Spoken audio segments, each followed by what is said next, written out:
still in the state of affairs. I'm Steve Adubato, coming to you from the Agnes Varis NJ TV studio. It is an honor and pleasure to introduce another major, significant candidate running for governor in the great state of New Jersey. We have Jim Johnson joining us, Democrat running for governor. How you doing, Jim? I'm doing well. Good to see you, Steve.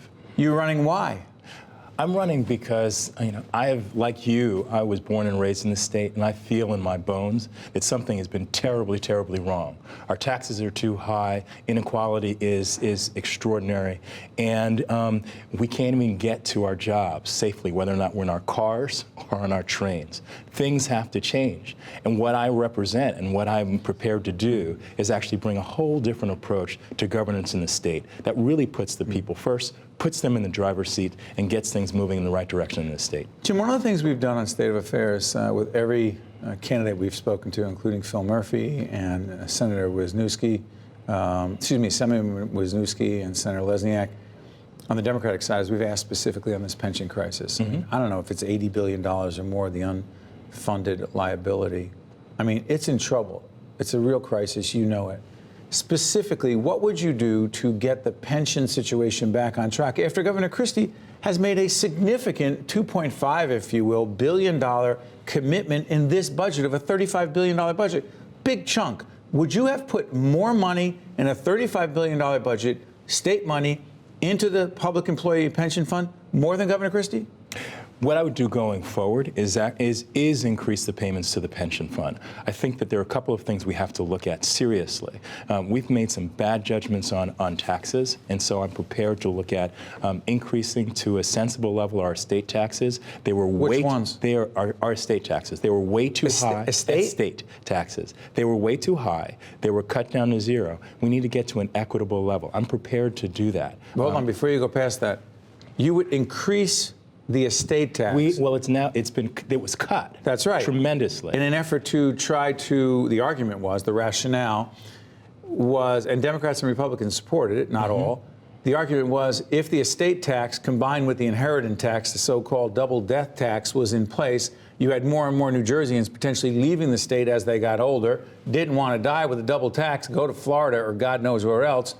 New Jersey loses that revenue, you lower the estate tax. You say, raise it back up? Not to the same level it was. The level was too high. It was way too high. It was out of control. And it was almost to the point of being confiscatory. But then taking it down to such a low level when we had all these other budget problems to solve didn't make any sense either. People are leaving the state for a variety of reasons. They're leaving the state because they can't get to work on time. They're leaving the state because their property tax is too high. They're leaving the state because whatever level that we're paying in our taxes, the government services that we get are unacceptable. And so we need to look at the entire package and turn it around, but we need to be mindful of the fact that to our those who have paid into their pensions, we've made a promise. I lived in a family where someone made a promise to my family about payments that they were going to make, didn't make it. We almost lost our home. Some of our families in our state employees are looking at those same sort of choices, and the governor has to be frank about that. One more quick question on this before we move to some other fiscal matters. For new public employees coming into the system, given how fiscally unstable it is, Jim, would you argue, you know what?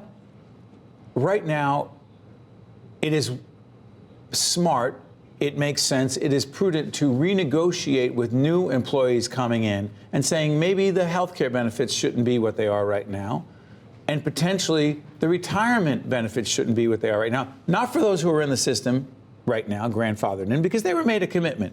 But new employees, are you open to that renegotiation? Job one, keep the commitments that are already made. We have to do that. But job two is create a system that is strong, for sure, but makes sense and is sustainable. And right now, we're not in a position where our system is sustainable. So are you open? Absolutely, yes, okay. I'm open. Talk to me about driving the economy, bringing more jobs, creating more economic vitality in the state. How would you do it? I would make investments in emerging industries and mid-size companies. For example? For example, we are let's take an example of a state that's done it very well. In Massachusetts, they decided that they were going to combine the resources of the state. And they've got terrific universities. They have terrific hospitals. They decided that one of their comparative advantages was investing in life sciences, investing in biotech, investing in pharmaceuticals. And they were actually able to snatch jobs and companies from New Jersey. We have comparative advantages in the areas of sort of logistics and warehousing, in technology still, and in other areas. And we have students coming out that are being prepared to fill those jobs. That's where we should make our investment. Because one of the big challenges to the state is that we're losing young people because they see opportunity elsewhere and not here. And over time, that's really going to cause the state to go into decline. What's your beef with your Democratic colleagues? My beef is with the system. The system is one in which, particularly now, when we have the opportunity to have a robust discussion about inequality in the state, about the economy, we have run a set of primaries, and we actually haven't run a primary, in which the decisions seem to have been made by a handful of insiders long before the voters were engaged in the process and are part of the discussion about what's important to change in this state. When people are shut out of the process, you get bad decisions, and that's what we've got. But you're in it. I mean, you qualified for public financing, That's right. which is to your credit. You raised a significant, how much money do you have to raise to do that? $430,000. You raised $430,000. Yes. You get public financing. By the way, this is a good educational opportunity for folks. And by the way, if you want to ask a question of the candidates running for governor, both during the primary season and in the general election, our team is going to put up the information as to how to do that on social media, and also there's going to be a spot coming up in just a few seconds to do that. Please participate in that conversation. We look forward to the great folks watching public broadcasting, FiOS, and every other digital platform to be part of that conversation. But you're in the primary, but you're saying it's not a primary. No, I'm in the primary. It's absolutely a primary. And the thing that matters is June 6th, the vote on June 6th.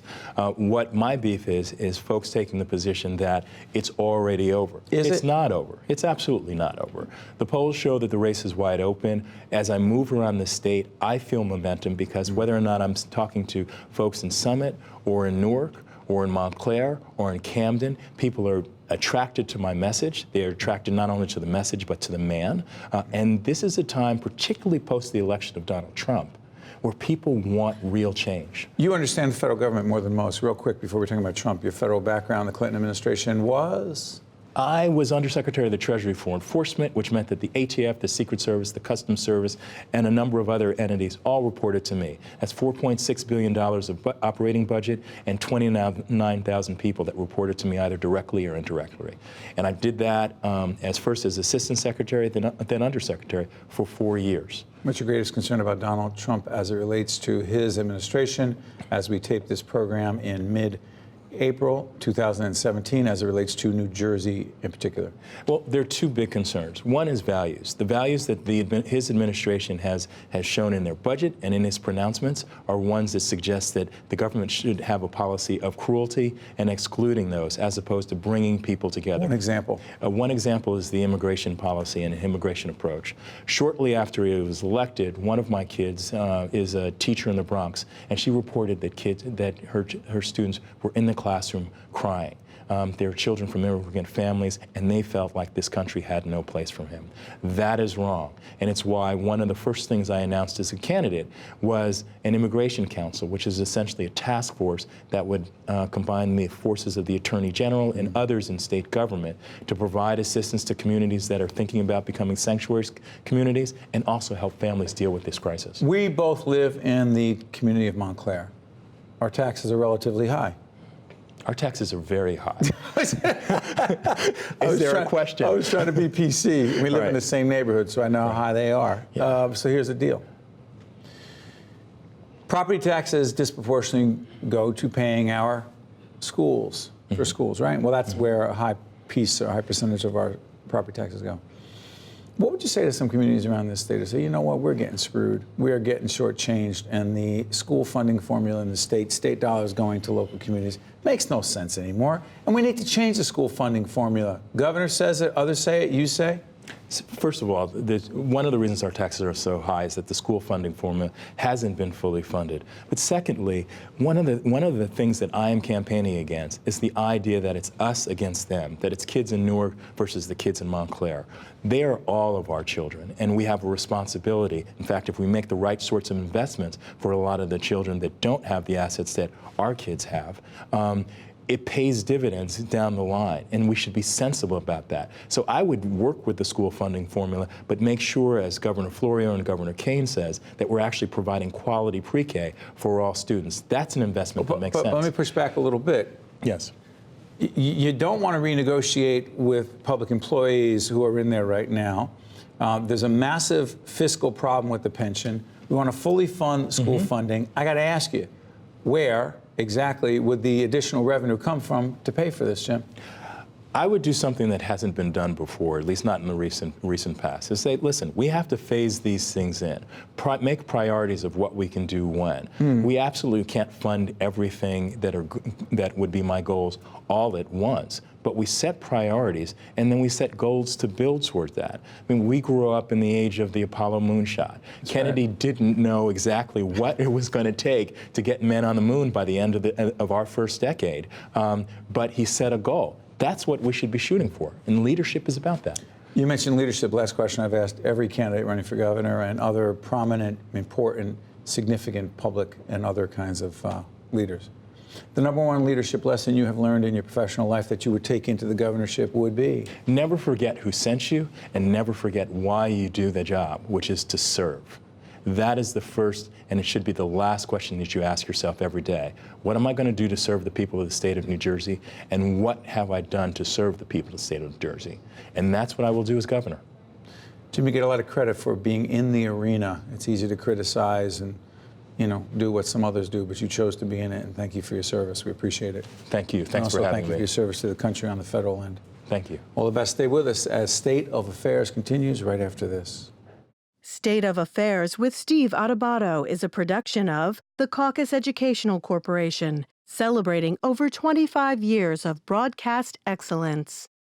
State of Affairs with Steve Adubato is brought to you from the Agnes Veris NJTV studio at 2 Gateway. Funding has been provided by RWJ Barnabas Health, New Jersey Resources, the law firm of Gibbons PC, Horizon, NJM, International Union of Operating Engineers, Local 825, the Northeast Regional Council of Carpenters, and by these public-spirited organizations, individuals, and associations committed to informing New Jersey citizens about the important issues facing the Garden State, and by Employers Association of New Jersey.